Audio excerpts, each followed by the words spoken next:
curriculum from Berkeley, Carnegie Mellon. So there's great folks from a lot of the leading universities that have offered their assistance and help on the academic model of the curriculum. So yeah, we're working with individuals and with great collaboration with some of these universities. Yeah, and here's a little personal question. I mean, you guys how is it working with and collaborating with Ray Kurzweil and Peter Diamandis? How do you say his last name? Diamandis, yeah. Diamandis. Oh, okay. They're absolutely, it is a pleasure working with both of those guys. They're not only fun, they're really fun to work with. Ray has an unbelievable sense of humor.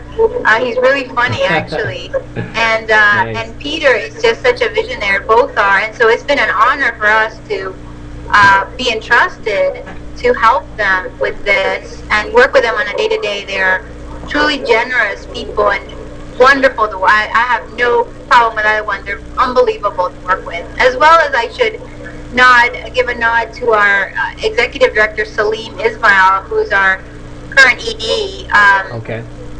Worked at Yahoo Brickhouse. He's also amazing to work with. And as Bruce can tell, we've had our Frisbee playing time while we think of these creative ideas for the university on the NASA Research Park. So it's been wonderful. Physical exercise is proven to stimulate the brain and enhance memory and keep your brain functioning as you grow older. It's a proven fact.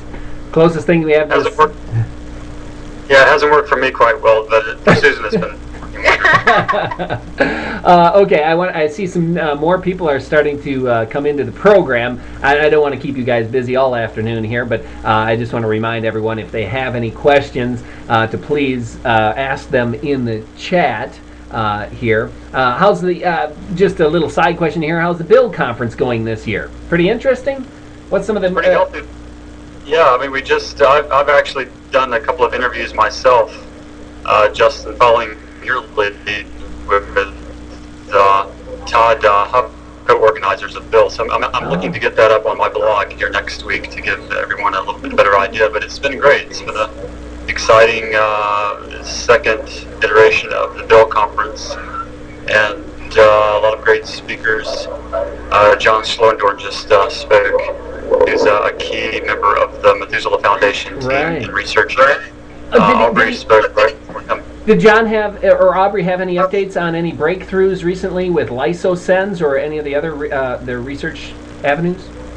Yeah, the latest from John is that he is going to start a new lab, which will have upwards of 10 researchers working with him in the next couple of months. So he's got some new initiatives going on, and generally the economy is a stumbling block, but he's got our true pioneers, and they're still focused on the mission, and they're still doing the research. So it's been great. It's Bill is always a lot of energy here, and they've been wonderful. I in your blog, Bruce, I'll give you this to put it too, but there's two, Justin, that I thought were just unbelievable.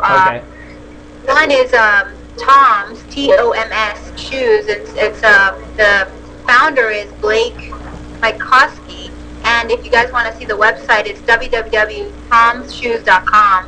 And this guy, it was amazing. He went to Ethiopia and saw these children that didn't have shoes. Anyway, long story short, for every shoe you buy, he donates one shoe to a needy child. Wow. And he's donated hundreds of thousands of shoes already. And it's just a great small idea that he's taken it to the next level. The other one is called EDAR, Everyone Deserves a Roof, and it's www.edar.org. And they just came up with a really cool idea as to how to have mobile housing for the homeless with this canvas that is fireproof, waterproof, windproof. Only costs $500 to manufacture, as opposed to $5,000 that the local counties, it costs them to put in shelter. Sure. And they demonstrated it, and it's lightweight. I can pick it up, I can move it. It folds into a part, and then it folds out into a sleeping bag with a overhead canvas. So these are just two of the talks that I've seen at Bill that are, changing people's lives, and just an interesting idea that they created. So it's also a good idea gift for those husbands out there who are literal bughouse. It's only $500, so probably stick. Yeah, there you go. Yeah, I could probably use one of those. Maybe, I've got a tent, but I might, if it's more portable, maybe I could use one of those canvas ideas there. This one's like dead water resistance. You might need this. Okay, another question here. This has to do. I had this question a little bit ahead of time, but someone else brought it up. It's kind of a two-part question. How strong is the immortality concept inside the Singularity University? You're working with these advisors and the bigwigs from around the world of accelerating change, right? Do they talk about indefinite life extension? Do they talk about immortality? Yeah, it's. I would say it's quite prevalent, and still there are sort of careful political considerations. We don't want to flaunt every other sentence that we're trying to live forever. But if you look at Ray's earlier book, it was Fantastic Voyage: How to Live Long Enough to Live Forever, and so Ray Kurzweil is a strong proponent. Peter Diamandis as well is a strong proponent of technologies that will allow us to live as long as we choose to live. So it is and as I said earlier, one of the tracks is, medicine and bioinformatics, right, and human enhancement. So we're explicitly focused on the technologies that have a direct impact on life extension. Okay.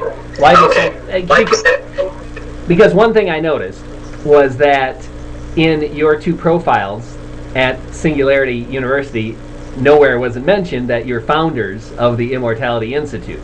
Now, I take it from your past answer, the previous answer, that it has to do somewhat with political kind of image kind of things. Immortality is just slightly too hot of a topic to... No, it basically boils down to I'm an idiot, and I forgot to include it on my profile. I've been running like a madman, and I don't know if that is in, like, for me, for example, I can't put everything that we've been involved in or founded or every job that I've been on. I do agree what you're saying, Justin, is there's some level of when you're putting your bio, maybe being the founder of certain organizations or in relationship with, for example, for me, some law firms that I've worked at or some consulting jobs that I've done.